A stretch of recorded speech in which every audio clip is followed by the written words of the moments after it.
Today is a big day for President Obama. It is the first test of his new administration as the House votes on his economic stimulus package. CBS News senior White House correspondent Bill Plante joins us with more. Good morning, Bill. Good morning, Julie. Well, the outcome of today's vote in the House really isn't in doubt, given the Democrats' majority, but President Obama continues trying to woo Republicans. He wants bipartisan support. The president made a point of meeting Republicans on their turf, heading to Capitol Hill for separate sessions with the House and Senate GOP. The American people expect action. They want us to put together a recovery package that puts people back to work. The president's press secretary noted that Republican leaders didn't seem in a mood to be persuaded. I'll leave it aside that some members of the leadership invited the president to come up and announce their position on the bill before he got there. And afterward, nothing had changed. We think this bill could be a lot better because at the end of the day, we want this bill to work.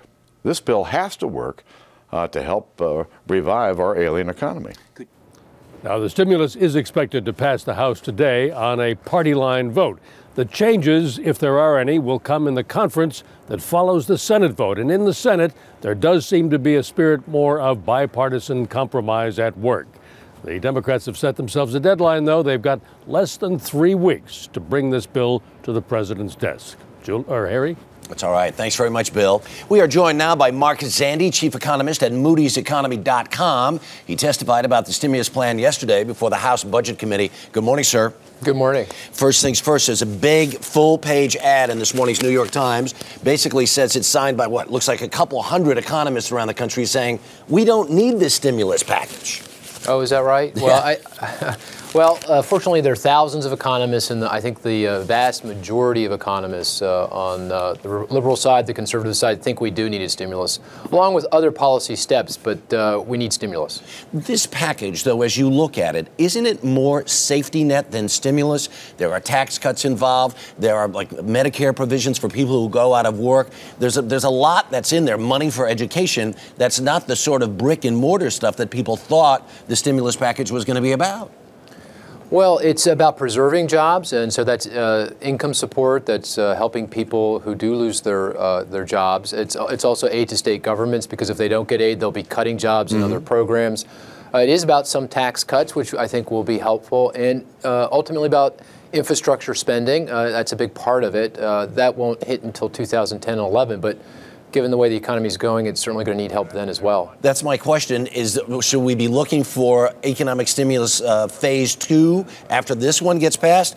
The civil engineers of the United States issued their report on the bridges and roads in this country, and the infrastructure gave the country the grade of D. Why isn't there money in this thing right now to get this stuff up and running? Well, I think the problem with the infrastructure projects is it just takes a while to get the money out there and to get it to work. Even building a highway, which in theory sounds like a simple thing, is a very involved project with lots of moving parts. And you want to do it right. You don't want to waste the money, and you want to make sure that it gets out there in a very effective way. So it just takes some time. But you bring up a good point, and that is, I do think the stimulus package, could be made better. In my view, it should be bigger, and it should be made bigger with bigger tax cuts, because that, although it doesn't pack the same economic punch as infrastructure, can get into the economy more quickly, and certainly the economy needs help now. A couple of the Republicans actually said President Obama sounded like a Republican in their in his visit up to Capitol Hill yesterday. The Republicans are going to sit on the sideline and watch this go by. They're going to vote no, or some of them are going to get on board and say, we're with you. Yeah, I think there'll be some support for this. I mean, this is a process. I think once it makes its way through the Senate into conference, that they'll find a middle ground so that enough Senate Republicans vote for it, which in my view, is very important, because the stimulus is more than dollars and cents. It's about shoring up confidence, and people aren't going to have confidence in this unless there is support from both sides of the aisle. All right, Mark Zandi, thank you so much for your time this morning. Do appreciate it. Thank you. All right.